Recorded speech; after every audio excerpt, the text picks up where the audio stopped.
Hi all, welcome to football arena. കഴിഞ്ഞ ജനുവരി മാസം വരെ സൗദി അറേബ്യൻ ക്ലബ്ബായ അൽ നസറിന് വേണ്ടി ഗംഭീര പ്രകടനം പുറത്തെടുത്ത ബ്രസീലിയൻ സൂപ്പർ താരമാണ് ആൻഡേഴ്സൺ ടാലിസ്ക. പക്ഷേ ബ്രസീലിന്റെ ദേശീയ ടീമിൽ അദ്ദേഹത്തിന് ഇടം ലഭിച്ചിരുന്നില്ല. കാരണം സൗദി അറേബ്യയിലെ താരങ്ങൾക്ക് ബ്രസീൽ അത്ര പരിഗണന നൽകുന്നില്ല. അക്കാര്യത്തിൽ ആൻഡേഴ്സൺ ടാലിസ്ക തന്റെ വിഷമം പങ്കുവച്ചിരുന്നു.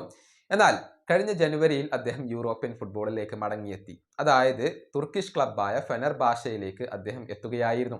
പിന്നീട് 4 മാസക്കാലമാണ് ഫെനർബാഷയിൽ ഇതുവരെ അദ്ദേഹം കളിച്ചിട്ടുള്ളത്. മികച്ച പ്രകടനം അവിടെ അദ്ദേഹം പുറത്തെടുത്തിട്ടുണ്ട്. 23 മത്സരങ്ങളിൽ നിന്ന് 12 ഗോളുകളും 2 അസിസ്റ്റുകളും സ്വന്തമാക്കാൻ ടാലിസ്കയ്ക്ക് കഴിഞ്ഞിട്ടുണ്ട്. യൂറോപ്യൻ ഫുട്ബോളിലും അദ്ദേഹം തിളങ്ങുന്ന ഒരു കാഴ്ചയാണ് നമുക്ക് കാണാൻ കഴിഞ്ഞിട്ടുള്ളത്. പക്ഷേ ബ്രസീലിയൻ ദേശീയ ടീമിൽ അദ്ദേഹത്തിന് ഇടം ലഭിച്ചിട്ടില്ല. ഇക്കാര്യത്തിലുള്ള തന്റെ സങ്കടം ഒരിക്കൽ കൂടി അദ്ദേഹം പറഞ്ഞിട്ടുണ്ട്. അതായത് ബ്രസീലിയൻ ദേശീയ ടീമിന് വേണ്ടി കളിക്കാനുള്ള ഒരു കപ്പാസിറ്റി തനിക്കുണ്ട്, തനിക്ക് അവസരം ലഭിക്കും എന്നൊക്കെയാണ് ഇപ്പോൾ ടാലിസ്ക പറഞ്ഞിട്ടുള്ളത്. അദ്ദേഹത്തിന്റെ വാക്കുകൾ ഇങ്ങനെയാണ്: തീർച്ചയായും ബ്രസീൽ ദേശീയ ടീമിൽ ഇടം നേടാനുള്ള ഒരു അർഹത എനിക്കുണ്ട്. അതാണ് ഞാൻ വിശ്വസിക്കുന്നത്.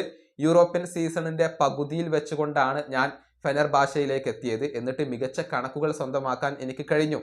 കേവലം 4 മാസം കൊണ്ട് വ്യക്തിഗത മികവ് ഞാൻ പ്രകടിപ്പിച്ചു. ഇനിയിപ്പോൾ അടുത്ത സീസണിന് വേണ്ടി ഏറ്റവും മികച്ച രൂപത്തിൽ തയ്യാറെടുക്കുക എന്നതാണ് എൻ്റെ മുന്നിലുള്ളത്.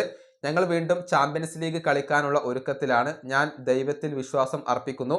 ബ്രസീലിയൻ ദേശീയ ടീമിൽ എനിക്ക് ഇടം ലഭിക്കുക തന്നെ ചെയ്യും. ഇതാണ് ടാലിസ്ക പറഞ്ഞിട്ടുള്ളത്. മികച്ച പ്രകടനം അദ്ദേഹം നടത്തുന്നുണ്ട്. ഇനിയും മികവിലേക്ക് ഉയർന്നു കഴിഞ്ഞാൽ തീർച്ചയായും കാർലോ ആഞ്ചലോട്ടി അദ്ദേഹത്തെ പരിഗണിച്ചേക്കും എന്നുള്ളതാണ്. ഏതായാലും ബ്രസീലിയൻ ദേശീയ ടീമിൽ ഇടം നേടുക എന്നുള്ളത് എളുപ്പമുള്ള കാര്യമല്ല. കാരണം ലോകത്തെമ്പാടും ഒരുപാട് പ്രതിഭകൾ ആ സ്ഥാനത്തിന് വേണ്ടി കോമ്പറ്റ് ചെയ്യുന്നുണ്ട്. അതുകൊണ്ട് തന്നെ ടാലിസ്ക ഇനിയും തൻ്റെ മികവ് വർദ്ധിപ്പിക്കേണ്ടത് അത്യാവശ്യമാണ്.